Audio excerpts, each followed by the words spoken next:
10, 9, 8, 7, 6.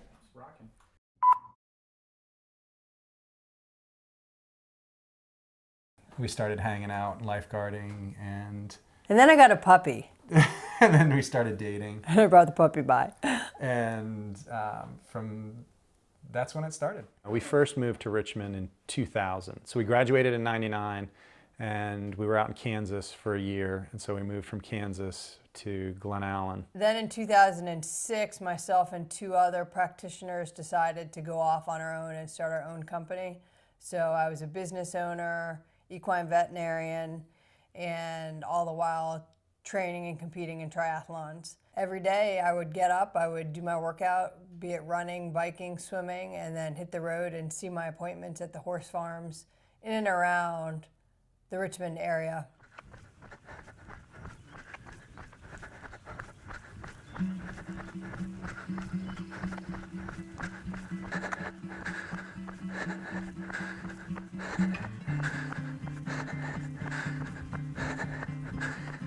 We decided to back burner the competing in triathlons, but still all the while staying fit and active as a family and individually. That's what allowed me to be Denise.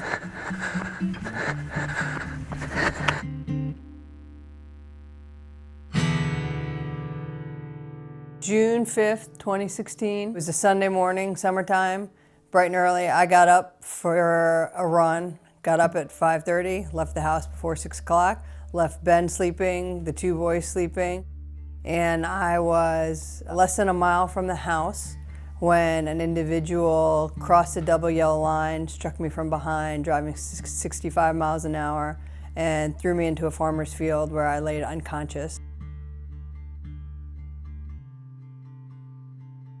I recognized that she wasn't home, and I'm like 5-6 miles is what she probably would have run. And it probably should have taken her, 5 miles would have been 45 minutes at most. And I knew that she wasn't home, so something had happened.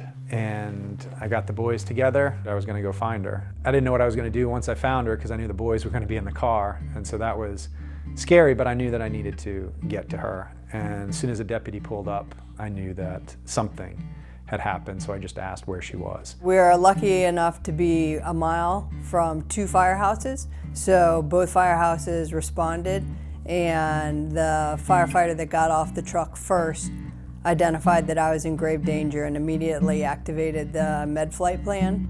Meanwhile, they were trying to figure out who I was and eventually got to that point, and a deputy was sent to the house. He said that they are flying her to VCU. I called my dad, which was hard because 14 years prior, my mom was killed, and I didn't want to tell him that the mother of my kids was now killed, but I told him that she was in the hospital, and from there, help came. On the way to VCU, I called a friend of mine on the SWAT team and just said, I need you to help me out, buddy. Denise has been hit by a car and she's going to the hospital. And so he's like, all right, just get you and the boys there safe. I'll get everything else. And so he called our team commander, my big brother on the team, the XO, and those guys met me at the hospital. And that's when we started learning the severity of what had happened. Denise was not there. I mean, there's what's called the Glasgow Coma Scale, and that is an assessment of somebody's level of consciousness, and she was the lowest you could be on that scale. She was not responding to pain, not responding to light, not responding to anything. When you're that low on the coma scale, they usually start the process for organ donations. She had a brain bleed, a severe traumatic brain injury, bilateral dissected carotids, broken vertebrae in her neck and in her back, collapsed lung, broken ribs. While she was in the field, she had some strokes, many internal injuries, bruised kidney, lacerated liver. Getting into her leg, she had a tibial plateau fracture, so the big bone in her lower leg was fractured just below her knee, and then she had an open tib fib or tibia fibula fracture which eventually turned into a bone infection in the hospital and a severe brachial plexus injury. You know, any one of these, we've talked about it several times, any one of those injuries is a devastating injury and takes a long time to recover from, and you put them all together and you know, there's some things get better, some things stay the same. So if you know, you have all these columns of these different injuries, sometimes you just kind of like freeze 4 or 5 things and work on one thing to try to get that improvement and try to lower the pain with that.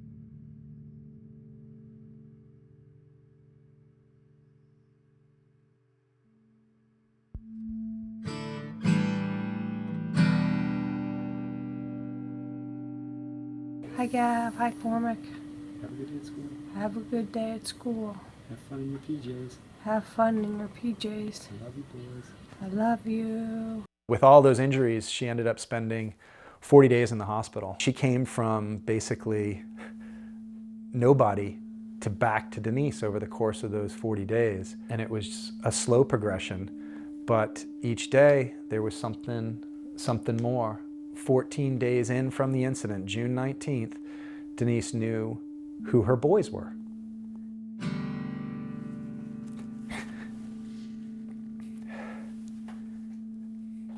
And I told Colonel I was cold.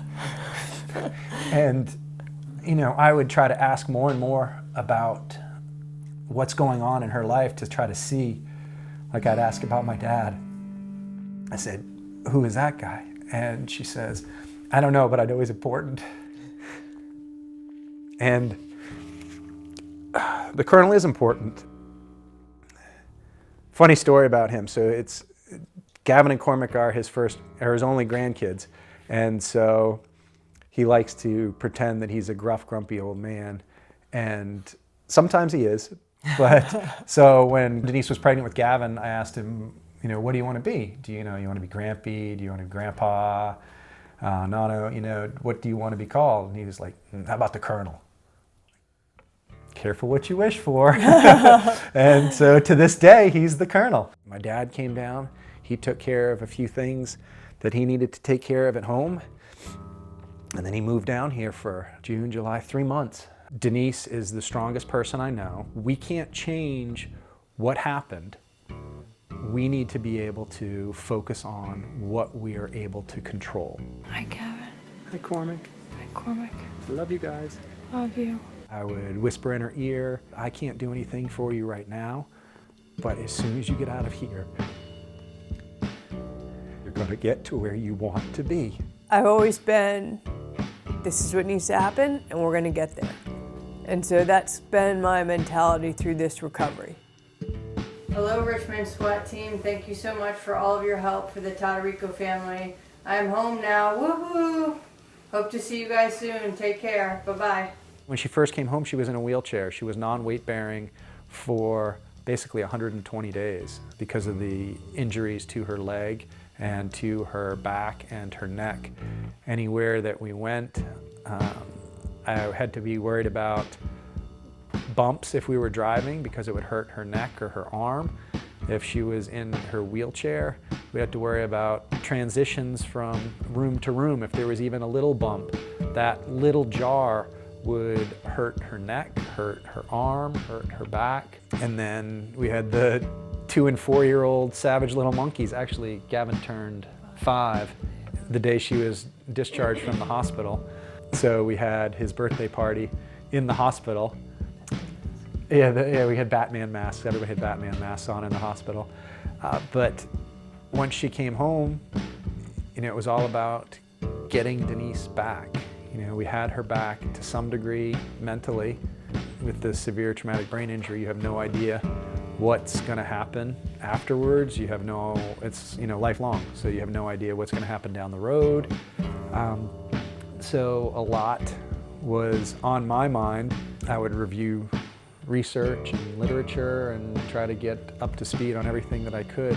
But I also wanted Denise to be part of the family, and I wanted Denise to be able to do what she wanted to do. And so that's where basically it started, coming home.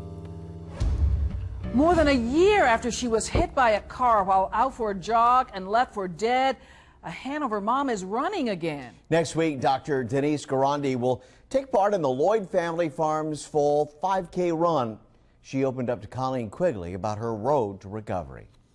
Where's Purple Mouse? Look up. Oh, there he is. Denise Gorondy is a wife, mother, veterinarian, an avid runner, It's something that it's good for my soul. and a survivor. She made that choice to survive. You know, she fought for over an hour in the field. He would whisper in my ear every night before we went to bed. And he would kiss me, and there was one night that I kissed him back, and he called my sister and he said she kissed me. It's okay. Even in the darkest of moments, Ben knew his wife would run again. So after weeks of treatment, Denise, with Ben as her coach, began a grueling rehab process. First, learning how to walk again. We just started baby steps, adding in literally 10 steps of running, 30 seconds of running, and so it was a gradual progression. She's defied expectations all the way to this point. Today, Denise spends 20 hours a week on physical therapy. The hit and run left her with severe nerve damage in her arm. She says the hardest part, not being able to practice as an equine vet or care for her 3- and 5-year-old sons. It was so challenging for me not to be able to scoop up my boys and hug them and run with them and play with them. Running is no longer the cathartic escape it once was, but Denise is determined to keep going. I can't help but wonder why the moon and the stars and the universe aligned in such a way that I was chosen to be the victim of that hit and run. But Ben has always said to me, we may not know exactly why you were chosen, but the one thing we know is that you will inspire people. Next week, she'll mark a new milestone, defying expectations once again. It's going to be a big day. With friends, family, and Ben by her side, Denise will participate in the Lloyd Family Farm 5K. It's the first... Obviously, you know, it's an emotional roller coaster, and there were plenty of dark days. The dark days were more abundant in the beginning than they are now. But Ben, God bless him, he's my strength, you know, as far as my physical therapy goes. He is the one who does it at home. My weight training, my fitness programs, you know, he's always done that, but now it's taken on a more important role.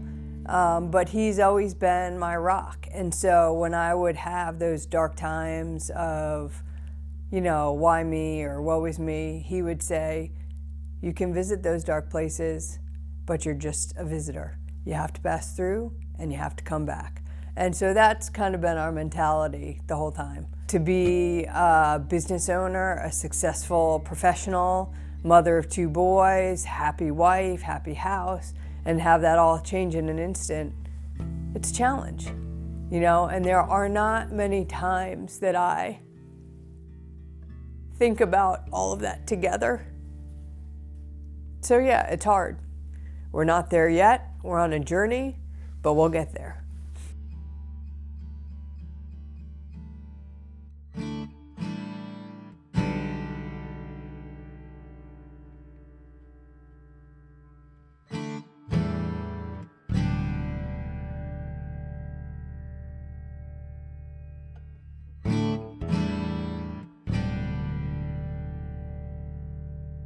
Denise has no nerves going to her arm at all. It's called a flail arm. We have 5 spinal nerves that innervate the brachial plexus. She only has 1 that was repaired, so she's looking at great hopes of 20% function, you know, getting something back. And with how severe the injury was, there really wasn't much hope of anything. But as you can see, you know, she's able to do curls and hold on to something and then put it into a basket. So it's, you know, way beyond what anybody expected her to be able to do. And so we're just going until we can't go anymore. You know, it's Everforward, and every day she gets a little bit better with it. She's able to control some muscles a little bit better. She's able to lift a little bit more. I evaluated Denise in November of 2018. When I met her, her arm was very thin. She did not have a lot of muscle tissue. And I wasn't really sure, to be honest, how she was going to progress. I wasn't sure how her body would respond to the different activities and demands that I was going to put on her, the different challenges.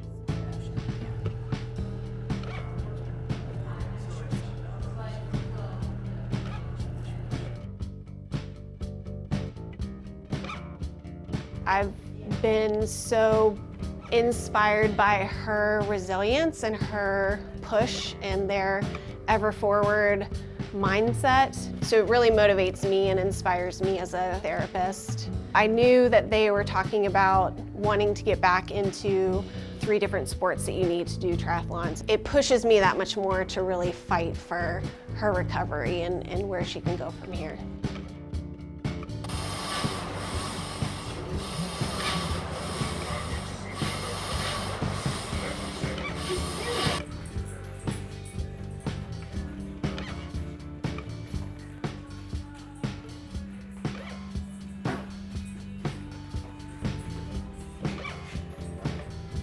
Off to do Don't act it out. second solo bike ride since the incident.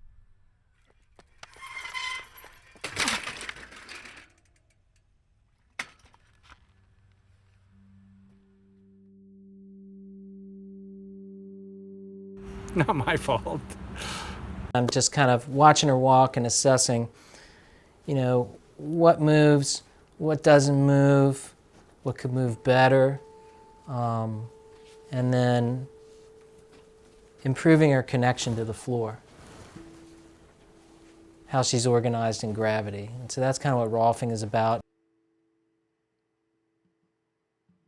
I work with people with pathologies and have problems, and you know, they can't really get it addressed.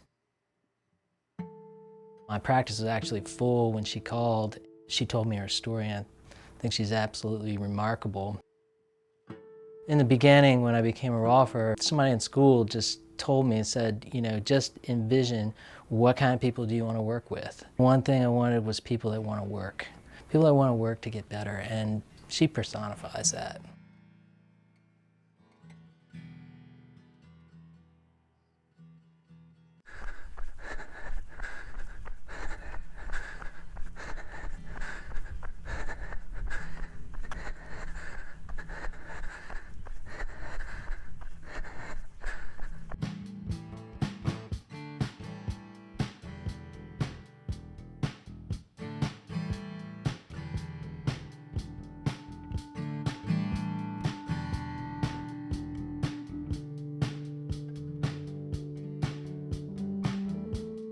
It's time, you know, I've accomplished a lot since the incident, since being in a wheelchair with a broken neck collar on. I have certainly achieved a number of what some would consider milestones. To me, they're just checkpoints, and this is the next checkpoint on my list.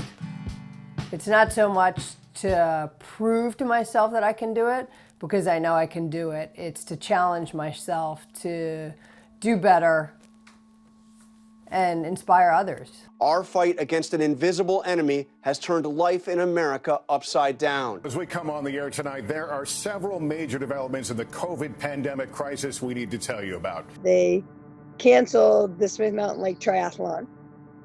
So my training certainly hasn't stopped, but it's taken a turn.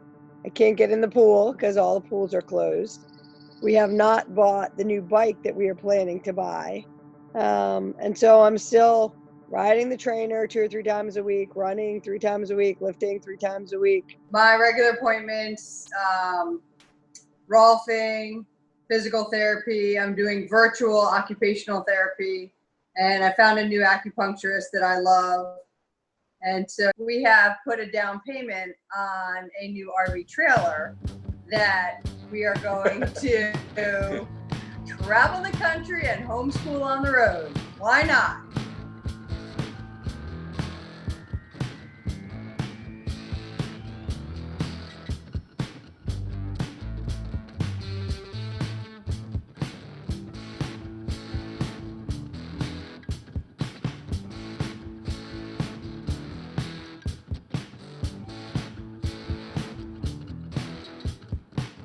On the weekends, we always do adventures, hiking, biking, swimming.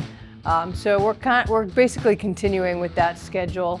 And then we still have my daily arm session that works on the strength and mobility and function of my right arm. Denise is very stoic in regards to the pain, and most people wouldn't be able to tell that, she's in constant pain. It becomes noticeable for me because I sometimes forget that she's in constant pain. I recognize it when it's at the end of the day. Is it better to keep pushing through it and be yelling and mad at people, or is it better for us to all stop, backpedal, reset? But that's hard, and I don't know how to explain how hard that is. I don't know if it's hard for other people, but for us, it's a tremendous challenge, but we're working on it. I'm not saying we've gotten better at it, but we're working on it. Work in progress.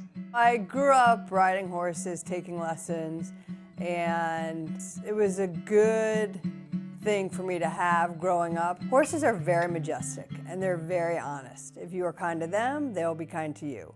If you are heavy-handed with them, they will not take care of you. So they're gentle giants for the most part. A lot of people are afraid of them, but they're kind creatures. Being around horses is good for your soul. It's just very relaxing and comforting to walk into a barn, to smell the smell of the hay and the horses, to hear them munching on their dinner. It's a comforting feeling.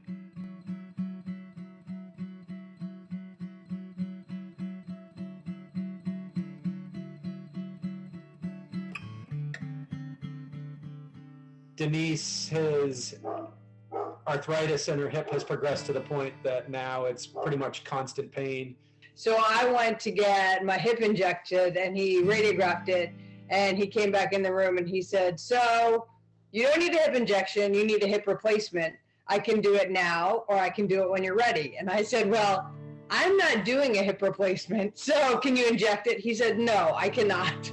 So that led Ben down the road of doing research, which he's very good at, and he found this alternative procedure. I was able to find out about a technique called hip resurfacing, and lo and behold, the number 2 doctor in the world is a couple of states away. He's down in South Carolina, and so we researched that a little bit more and found out that there were some ultramarathoners that needed to get hip replacements, and they were able to successfully get hip resurfacing and return to running.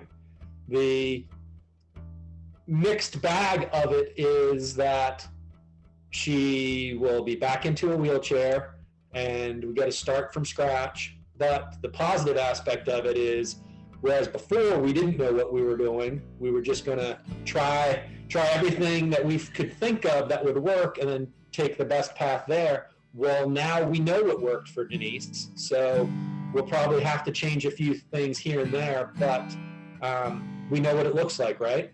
Denise had surgery a week ago from tomorrow, and when they realized they were going out of town, I offered to come down and help with the boys, just kind of keep things going while they were down out of town.